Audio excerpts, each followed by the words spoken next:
Temuan data smartwatch kopilot Farhan yang diterima sang pacar, jumlah langkah kaki terus bertambah.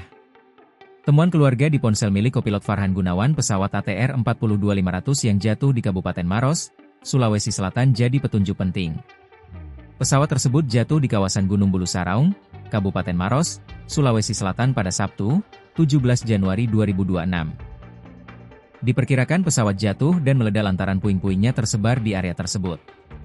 Kondisi ini sempat membuat pesimis, namun petunjuk baru datang hingga menimbulkan harapan.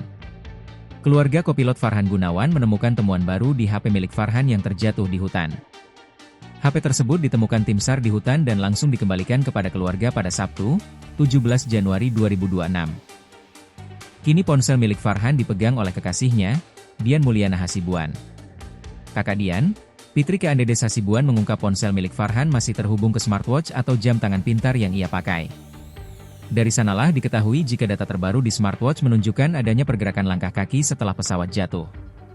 Data langkah kaki yang terekam di smartwatch milik Farhan menunjukkan adanya pergerakan 9.000 langkah kaki pada Minggu, 18 Januari 2026, pukul 6 sore. Langkah kaki kemudian bertambah menjadi 13.647 langkah pada pukul 10 di hari yang sama. Bagi keluarga, hal ini adalah tanda-tanda yang dikirimkan Farhan bahwa ia masih hidup.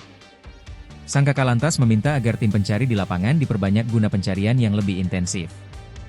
Jika benar Farhan masih hidup, maka ini adalah hari ketiganya bertahan di hutan. Download Tribun X sekarang, menghadirkan lokal menjadi Indonesia.